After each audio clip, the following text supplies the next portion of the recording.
Hey, what's up? This is Reed with Smart Home Solver, and today we're going to be reviewing the Wyze Cam.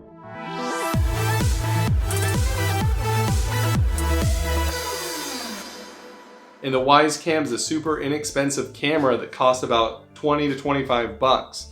But you're probably wondering, how does it compare to other cameras that are a lot more expensive? A lot of features that come out recently, such as zone detection, and this is the version 2, so we're going to be talking about some of those features. What's the catch to this thing? Are they selling my footage to somebody? I mean, how are they getting this price so low? And we're also going to be giving away a Wyze Cam, so stay tuned at the end of the video for more details on that. So let's do a quick unboxing and look at the hardware. When you look at this, it's mostly plastic, but it feels pretty good, not too flimsy or anything. The stand kind of makes it go in different angles. The bottom of the stand is actually magnetic. So it comes with a metal ring that you can use the included double-sided 3M tape, and you could stick this on, a table or something. Or you can put the camera on a refrigerator and it will just stick right on your refrigerator or on top of the refrigerator and not fall off or anything. It also has a micro SD card slot, and we put a 64 gig micro SD card in there, and the recordings I think were about a week or so. It has a speaker ready to connect and a microphone, so it has two-way voice and infrared for night vision. It is 1080p, which is pretty impressive for how inexpensive this camera is. And I would say that overall the video quality was really good. So in the app you can view the live footage, and surprisingly there was little to no delay in the live feed, which is really impressive. And you can also view previous recordings. If you have an SD card in there, you can just scroll back and watch any point in time that the SD card has storage for.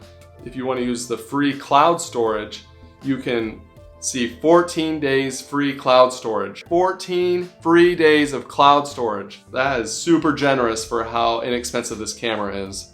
You can also record footage and it can go right to your phone. One little annoyance is that if you use continuous video recording and you scroll back on the timeline, it doesn't tell you if there was motion or not.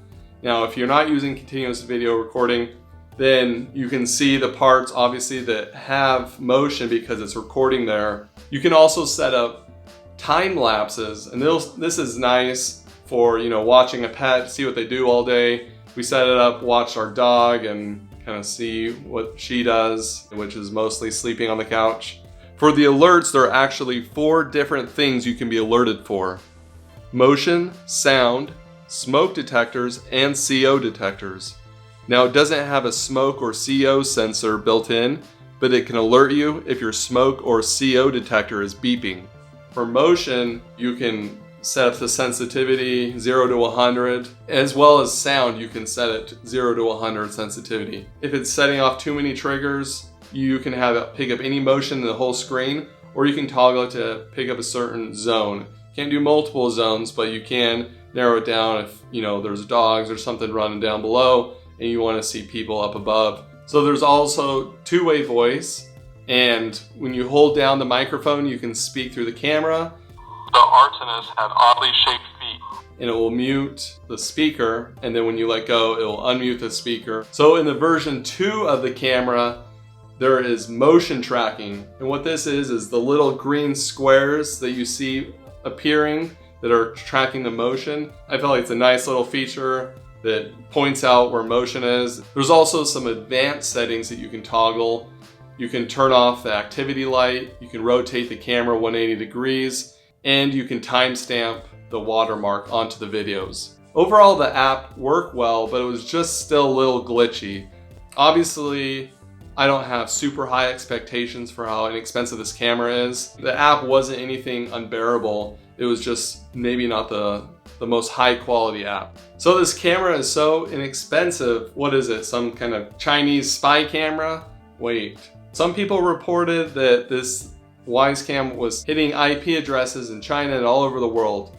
Well, it turns out that Wyze Cam was using a service called ThruTech, and their load balancers are all over the world. They're consolidating that to the US. It's not a Chinese spy camera. After reading some of their comments from the developers on Reddit, it gave me a little more comfort knowing that this is something that they're aware of and they're trying to take care of. So overall, this camera is pretty incredible for what it can do for such a low price point.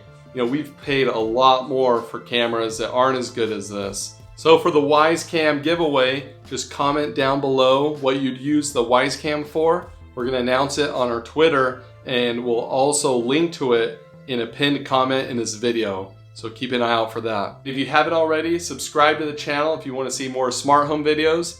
Thanks for watching. We'll see you again next time. Next time on Smart Home Solver, placing the Wyze Cam on top of the refrigerator can help you from eating late at night. Don't do it.